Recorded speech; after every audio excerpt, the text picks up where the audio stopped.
magkaroon ng demensya. Sobra po ang paghihirap na 24 hours po minsan umiiyak. Talaga pong napakahirap po kung hindi po natin ito haharapin sa ngayon. Kawawa po yung mga matatanda.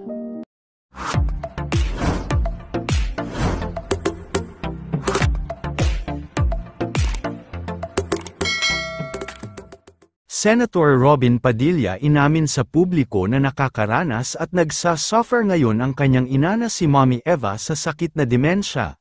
Kasabay ng paghihikayat at pagsusulong ngayon ni Senator Robin Padilla sa Senado ng Senate Bill No. 20 Nursing Home for Senior Citizens na isang batas na nagtatatag ng nursing home para sa mga senior citizen ay ang pag-amin din nito sa publiko na dumaranas ngayon ang kanyang ina na si Mommy Eva sa advanced dementia. Sa kanyang naging privilege speech sinabi ni Robin Padilla na talagang malapit sa kanyang puso ang isyu ng pag-aalaga sa matatanda dahil isang senior citizen na din ang kanyang ina na si Mommy Eva at alam niya ang mga paghihirap na dinadanas nito.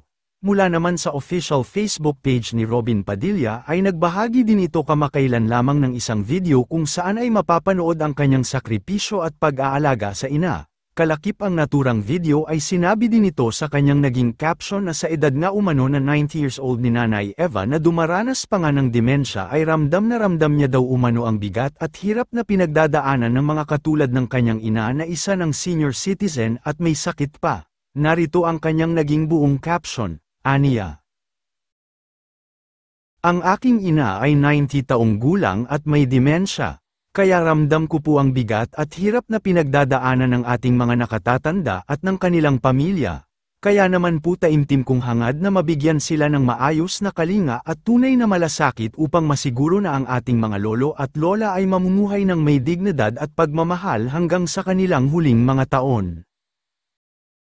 Alam niyo po, yung akin pong pagtayo po rito ay meron po talagang personal na sa aking puso. Dahil ako po, ang nanay ko po, nabanggit ko na po kanina, 90 years old, meron po siyang demensya, nakikita po namin yon araw-araw. Ako po, pagkatapos ng session, diretso po ako sa kanya, sa bahay niya. Kailangan ko pong gawin yon dahil buong magdamag po yan, ang naaalala niya, dahil siya po ay may advanced dementia, ang naaalala po niya lahat ng malungkot sa buhay niya. Kaya kailangan po kami magpalit-palit ng magkakapatid para ipaalala po sa kanya ang magagandang mga alaala niya sa buhay. Torture po talaga sa matatanda ang magkaroon ng demensya. Sobra po ang paghihirap na 24 hours po minsan umiiyak. Talaga pong napakahirap po kung hindi po natin ito haharapin sa ngayon.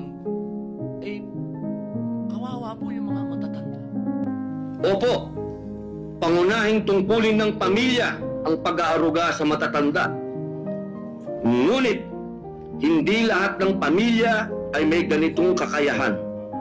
Hindi lahat ay may kapasidad na magbigay ng sapat at wastong kalinga. Lalo na po yung mga pamilyang ang mga miyembro ay kailangan maghanap buhay.